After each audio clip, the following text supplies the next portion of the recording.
네, 반갑습니다.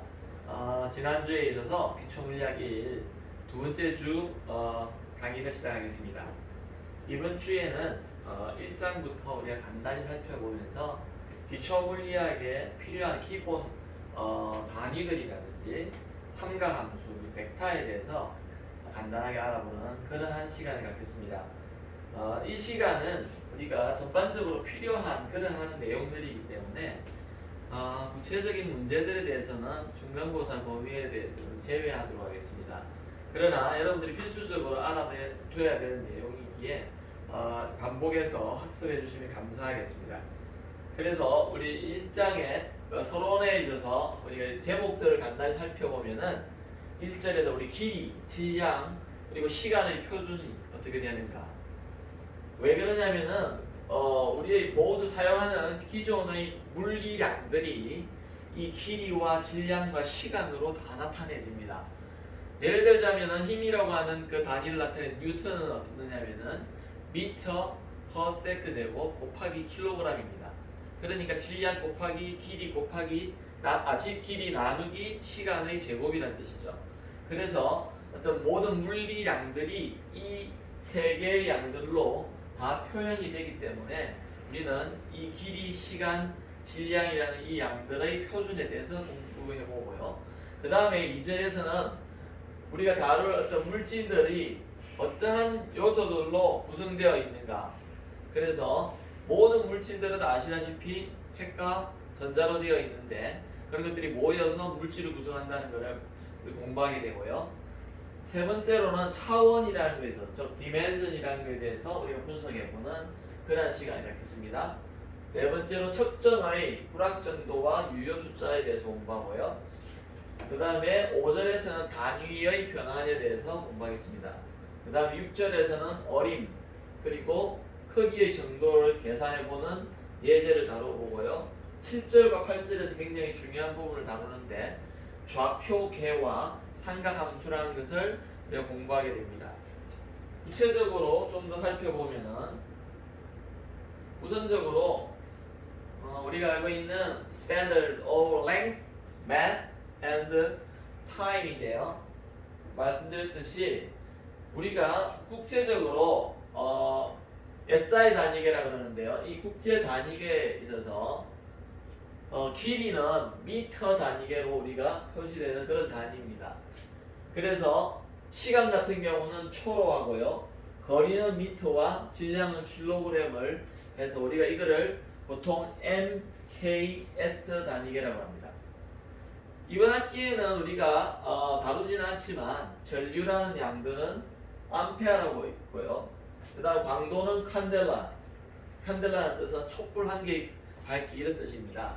그 다음 온도는 켈빈으로, 그 다음 물질의 양을 몰로 이렇게 표시하는 그런 단위배를 말합니다. 국제적인 약속을 뜻하는데요. 그래서 표준 단위의 정의를 살펴보면요. 우리는 길이를 어떻게 정의하는가. 아마 책을 읽어보시면, 여러분 교과서를 읽어보시면요. 많은 길이의 단위를 정의한 그런 것들이 쭉 역사가 있습니다. 그런데 가장 정확하고 공식적으로 받아들이는 것은 이제는 약속을 한 것이 진공 중에서 빛이 이게 어떻게 되죠? 2억 9,900 1초 동안 분의 1초 동안에 이동한 거리. 왜 그러냐면은 빛이 1초 동안에 진행하는 거리를 우리가 약 30만 킬로미터라고 두고 있기 때문에 그걸 미터로 환산하면은 이렇게 됩니다. 그래서 빛이 이 정도 시간, 짧은 시간 동안에 이동하는 거리를 1m로 정의를 했습니다. 그 다음에 질량은 우리가 어떻게 정의를 했냐면요. 국제 도량형 이런 국에서 보관되어 있는 백금과 이리듐 합금의 원자의 질량으로 정의를 합니다. 그래서 우리가 그 합금의 질량으로 측정을 해서 우리가 1kg을 정의를 한다는 거죠. 시간은 어떻게 정의하냐? 세슘 원자의 에너지 준위가 가장 낮은 두 상태 사이에 마이크로파 주기, 그러니까 왔다 갔다 하는 이 주기의 그 주기를 기준으로 해서 이 정도 배 되는 시간을 1초로 정의한다. 그래서 진동 주기로 정의한다는 것을 알아두면 좋을 것 같고요. 책에 자세하게 어떻게 해서 이런 표준이 정해졌는가에 대해서 설명을 해놨기 때문에 여러분들이 교과서를 잘 참조하기 바랍니다. 이것이 미국에 있는 킬로그램 원기라 그러는데요. 이거의 복제품입니다. 그러니까 표준이 되는 질량을 나타내는 그러한 기구입니다. 그래서 우리 책에도 잘 나와 있고요. 그래서 여러 또 책에 표 1-1에 예를 들어서 지금 2페이지를 보시면은 표 1-1에 여러 가지 길이의 건삭값에 대해서 우리하고는 좀 먼 이야기이지만 아주 잘 건삭값을 제시해 놓은 표가 있습니다. 우리가 좀 잘 알고 있는 단위는 여기 이 정도에 있을 거예요. 우리가 잘 접하는 그런 거는 우리가 가장 작은 것부터 지금 가장 큰 범위로 이렇게 나타나고 있는데요. 양성자 잘 모르시죠? 볼 수가 없잖아요. 너무 작아서. 그래서 양성자의 크기는 한 1 곱하기 10의 마이너스 15성. 우리가 이걸 페럼이라 그러는데요. 15성 미터로 되어 있고요. 원자 핵의 지름은 우리가 약간 더 큽니다. 왜냐하면 양성자와 중성자가 합쳐져서 원자핵이 되고요. 그 다음에 전자까지 더해져서 수소 원자가 되니까 10의 마이너스 10성이 되고요. 이게 10의 4성배나 늘어납니다. 만배가 커지면입니다. 그 다음에 우리가 요즘 뭐 세포 같은 거 이런 데 관심이 많은데 10의 5성배가 커져서 10의 마이너스 5성이 되고요. 미세먼지로 우리가 굉장히 고생하고 있는데 그거는 한 10의 4성 마이크로 정도 됩니다. 한 수십 마이크로 정도 되는 그런 크기라고 보시면 되고요. 그 다음에 미식 축구장의 길이 이게 아마 미국 책이라서 하는데 우리로 보면 축구장을 크기를 보면 한 90m 여기는 90m인데 우리는 100m 정도 되겠습니다. 그래서 10의 한 제곱 정도 되는 그 다음에 지구의 평균 반지름 같은 경우는 아시다시피 6,400km 정도로 보죠. 그래서 6 곱하기 10의 6성 미터 정도 됩니다. 그 다음에 조금 더 올라가서 지구의 평균 공전궤도 반지름 즉 태양 주위를 도는 지구의 반지름 같은 경우는 2 곱하기 10의 11성 미터로 되고요. 일광년 즉 빛이 1년 동안 진행하는 그 거리는 9 곱하기 10의 15성 정도 됩니다. 조금 더 올라가 보면요. 지구로부터 가장 먼 은하까지의 거리는 단위가 25성까지 올라가 버립니다. 그 다음에 또 가장 먼 퀘이사까지의 거리는 더 나아가서 10의 26성이 되니까 이 우주가 얼마나 큰가를 우리가 알 수 있고요. 또 길이의 범위가 얼마나 넓은가를 알 수 있습니다. 10의 25성부터 10의 마이너스 15성까지 10의 한 40성 규모의 차이가 있다. 이게 그 다음에 표 1-1을 보시면요. 질량의 건삭값이 나와 있는데요. 아까 전자부터 우리가 다루었으니까 여기에 전자는 9 곱하기 10의 9.11 곱하기 10의 31성 kg입니다. 수소 원자 같은 경우는 2 곱하기 10의 마이너스 27성이고요. 박테리아라든지 모기, 사람은 보통 70kg, 그래서 7 곱하기 10의 1성 킬로그램이고요. 그 다음 지구의 질량 같은 경우는 6 곱하기 10의 24성 kg입니다. 그에 비해서 태양 같은 경우는 한 지구에 비해서 10의 6승배만큼 무겁습니다. 완전히 수소 덩어리지만 이렇게 굉장히 큽니다. 이게 미국 표준연구원의 스탠다드 인스티튜트에 있는 그런 표준연구원에서 개발한 세슘 원자입니다. 그래서 오차가 2천만 년에 1초래요. 그러니까 우리가 살아가는 시간 동안에는 오차 없다, 그죠? 2천만 년 지나야지 1초 틀리는 거니까요. 대단히 정확하다. 그래서 시간에 대한 것도 한번 보자. 우리가 보통 이제 그냥 알기로는 빛이 양성자를 가로지르는데 걸리는 시간은 이렇게 짧은 시간이죠. 왜? 양성자 크기가 되게 작으니까요. 그 다음에 우리가 보통 일을 어떻게 하느냐? 9 곱하기 10의 4성의 세컨드가 되고요. 우주의 나이는 5 곱하기 10의 17성 세컨드입니다. 단위가. 여러분들 심장박동 간격이 한 어떻게 되죠? 0.8초 정도 되죠? 그래서 보통 1분이 60초니까 한 6, 70분 뛴다고 봐야 되겠죠, 그죠? 그래서 1년은 초로 계산해 보면은 3 곱하기 10의 7승 초 정도 됩니다. 여러분들이 속해 있는 대학생의 평균 나이는 6 곱하기 10의 8승 초에 된다. 20년을 곱하니까 그 정도 됩니다. 그 다음에요, 미터법이라는 게 있는데요. 이게 10의 거듭제곱을 나타내는 접두와 약자를 알아두면 참 좋습니다. 여러분들이 굉장히 잘 알고 있는 것들은 킬로, 메가, 기가 이런 거 많이 들어봤죠? 그죠? 지금 기가바이트 이 시대에 살고 있죠? 조금 있으면은 여러분들 수년 내로 테라바이트라는 게 테라비트, 테라세컨드, 테라바이트 이런 것들이 굉장히 유행하게 될 겁니다. 그 다음 페타, 그 위에가 10의 18승이 10의 15승이요 페타 되고요. 10의 18승을 나타내는 게 엑사라는 단위가 있습니다. 그 다음에 아래쪽으로 가보면 키로에서 데카를 가보면 10의 1승이에요. 그 다음 데시는 마이너스 1승, 센티는 10의 마이너스 2승이죠. 밀리는 10의 마이너스 3승이고요. 마이크로, 나노, 피코, 펜토 이 정도까지 우리가 좀 잘 알려져 있는 접두어입니다. 주로 여기 빼고는요 10의 3승으로 늘어나거나 줄어든다. 여기로 가면 줄어들고요. 이건 늘어나죠, 그죠? 그래서 우리가 조금 그렇게 외워놓으면 좋겠다. 그리고 약자로는 대체적으로 이렇게 많이 씁니다. 그래서 10의 1승보다 클 띠게는요 거의 대문자로 쓰고요. 특히 메가부터 기가, 테라, 페타, 엑사 이렇게요. 그 다음에 밑으로 갈 적에 소문자로 센티, 밀리미터, 마이크로, 그 다음에 나노, 피코, fem토, 아토 이렇게 씁니다. 그래서 아마 공학도로서는 이러한 접두어들이 수없이 많이 나올 겁니다. 수업 시간뿐만이 아니라 여러분들이 현장에 가서 업무를 할 적에도 이런 어떤 접두어들을 많이 다루기 때문에 여러 가지로 이렇게 공부하다 보면은 여러분들이 자연스럽게 외워질 겁니다. 자, 그러면은 아까도 말씀드렸는데 물질은 어떻게 구성이 되어 있는가 한번 구체적으로 살펴보는데요. 이 원자라는 아톰이라는 뜻의 이거 RTOME 여러분들도 뭐 인터넷이나 고등학교 때도 들어봤겠지만 그리스어로 더 이상 자를 수 없는, 잘게 만들 수 없는 이런 뜻을 가진. 그래서 그 어원을 두고 있는데요.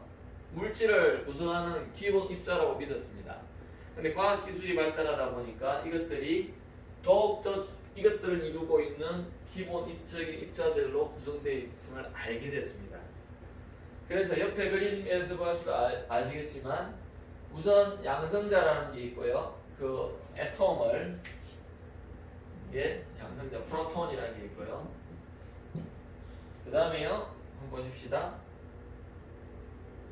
잘못 썼습니다. 이거는 중성자입니다. 죄송해요. 중성자 뉴트론. 중성자 정기적인 성질을 가지고 있지 않다 이래서 중성 이렇게 표시고 이거는 프로톤 양성자입니다. 정기적으로 양성의 형질을 가지고 있고요. 그 다음에 이것들이 우리가 원자 핵을 이루고 있고요. 그 다음에 원자 핵을 중심으로 돌고 있는 전자라는 게 있습니다. 일렉트론이죠, 그죠? 그래서 전자. 자, 처음에 말씀드렸듯이 원자 핵과 전자가 합쳐져서 애톰이라는 게 만들어진다. 그래서 이렇게 되고요. 그 다음에 이런 양성자라든지 중성자라든지 이것들은 더욱더 큰 에너지를 가해서 깨어보니까 쿼크라는 이러한 기본 입자들로 구성되어 있다는 걸 한 20년, 30년 전에 알게 됐습니다. 그래서 이것들이요 QUARK라는 쿼크 입자로 이루어져 있다. 쿼크 입자로 이루어져 있다는 것을 알게 됐습니다. 그래서 이것들이 어떻게만 합쳐지느냐에 따라서 어떤 건 프로톤이 되고 어떻게는 뉴트론이 되는 것입니다. 그래서 옆에 그림을 하나 살펴보면요. 이게 지금 500g짜리 골드바인데요. 이것들을 잘게 나누어 보니까 원자 집단 이렇게 되더라는 겁니다. 원자 집단 한 개 떼내서 보니까 핵 속에는 요걸 한 개 떼내서 보니까 이 원자 안에는 핵과 양성자와 중성자 이렇게 돼 있고요. 그 다음에 그 주위를 도는 전자들로 이렇게 돼 있더라는 겁니다. 그리고 그 양성자나 중성자를 한 개 떼내서 또 보니까 업이나 다운 컵이라는 이런 쿼크들로 되어 있더라는 겁니다. 그래서 여러분들이 물질의 구성 요소들을 우리가 이렇게 살펴봤고요. 이 여기도 잘 나와 있지만 쿼크가 보면은 이 6개로 되어 있습니다. 업, 그다음 참, 합이 있고요. 그다음에 업, 다운, 그다음 맵시, 스트레인지 쿼크 있고, 그다음 옥대기에 해당하는 또 바텀 쿼크 있습니다. 저런 것들이 합쳐져 가지고 양성자나 중성자를 형성하게 된다. 그 다음에 표 1-5를 보시면요, 이게 우리 교과서에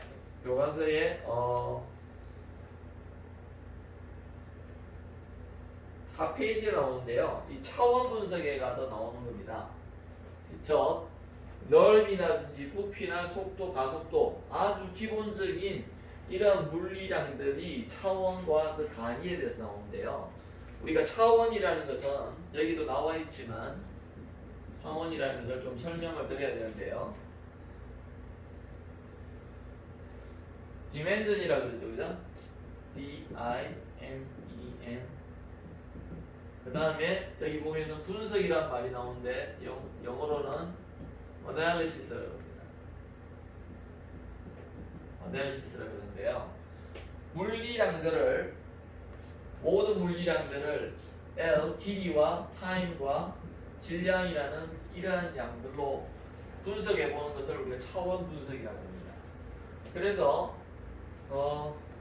자세히 보시면요, 어떤 이게 차원이라는 게 뭐냐면은 어떤 양의 속도면 속도, 넓이나 부피 이런 것들의 그 물리적인 성질을 내는데 대수적인 양으로 길이나 시간과 질량의 곱이나 나누기로 우리가 취급할 수 있습니다.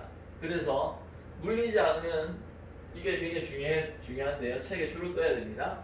물리적인 양은 같은 차원일 때만, 즉 단위가 같을 때 뿐만이 아니라 차원일 때만 더하거나 뺄 수가 있다.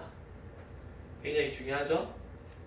여러분이 1-1이 할 수도 있고 못 할 수도 있습니다. 왜 그러냐면은 1kg과 1세컨드는 똑같은 일이지만 더할 수가 없죠. 단위가 다르잖아요. 차원이 단위가 다르다면 차원이 다릅니다. 그리고 방정식에서요, 굉장히 중요한 말인데 양변의 양은 이 방정식에서 이 양변, 이 동호 부호에 대한 이 양변의 양은 같은 차원을 가지지 않으면은 방정식은 의미가 없다는 겁니다. 이해가 되십니까? 예를 들어서 이게 1kg이라 해놓고요, 더하기는 되는데 2세컨드다 이런 것들은 의미가 없다는 겁니다. 이 식이 세워질 수가 없다는 거죠. 그래서 우리가 이 표 1-5를 한번 잠깐 살펴보시면은 좀 더 차원에 대해서 이해가 되는데요. 이 단위계를 보시고 그 다음에 SI 단위계, CGS 단위계가 있습니다. SI는 아까 전에 미터, 킬로그램, 세컨드였거든요. CGS는요, 센티미터, 그램, 세컨드의 단위계를 말합니다. 근데 미국은요, 어떻게 했냐니까 전 세계적으로 통일하자면 자기들의 간섭 단위계를 여전히 쓰고 있습니다. 아쉽게도. 참 아쉬운 것 같아요. 저도 미국에서 거의 한 10년을 살았는데 우리 SI 단위계 굉장히 거의 SI 단위계보다 만 알고 갔어요, 미국에. 근데 이 단위계를 안 쓰더라고요. 너무 황당했습니다. 넓이만 보더라도 우리는 미터 제곱이 너무 익숙하거나 센티미터 제곱이 익숙한데요, 미국 가면 피트 제곱을 씁니다. 아주 부피부터도 달라요. 미터 삼성 이럴 때죠. 근데 피트 삼성을 써요.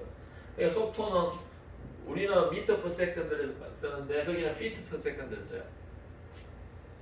아니면 우리는 킬로미터 per hour를 쓰죠. 맞아요? 근데 미국은 어떻게 쓰냐면요, mile per hour 이렇게 씁니다. 그래서 아주 다르죠, 그죠? 그 다음에 가속도 같은 경우는 이 속도를 시간으로 한 번 더 나누는 겁니다. 왜냐면은 나중에 2장에 가서 배우지만은 속도라는 게 뭐냐? 속도의 변화를 나타내준 정도가 다 속도거든요. 속도의 시간 변화. 그렇기 때문에 시간이 분모에 한 번 더 들어가야 되겠죠?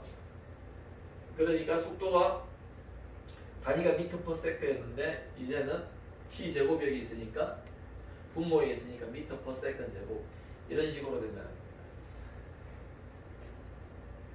그래서 예제 1-1을 통해서 우리가 관계식을 한번 찾아보는데요.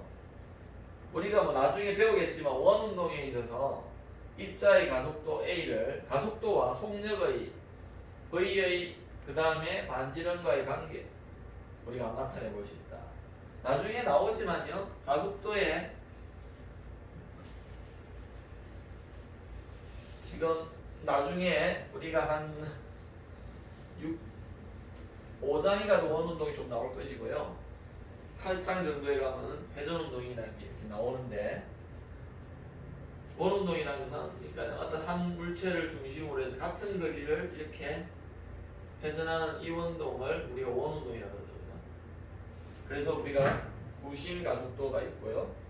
그래서 입자의 가속도가 있는데 A의 보통 가속도를 우리가 acceleration의 첫 번째를 가져서 A라고 하는데 그것의 차원식이 돼가지고 이렇게 대괄호를 칩니다. 그러면서 그거는 가속도이기 때문에 앞에서 배웠듯이 t제곱분의 L이다. 자, L은 길이를 나타내고요. t는 타임을 나타내죠. 이건 length, 이건 time입니다. 그래서 L 나누기 t제곱 이렇게 됩니다. 이때 이것을 V와 반지름, 원의 반지름 R로 나타내 볼 수 있다. 자, V는 어떻게 됐죠? 한번 볼게요. 풀이 방법을 한번 봅시다. V는 어떻게 되죠? T분의 L이었죠? 맞습니까? 그 다음에요. R은 어떻게 됩니까? R은 L이 되죠. 맞죠? 그리고 여기 보시면요. 이거로부터 우리는 T는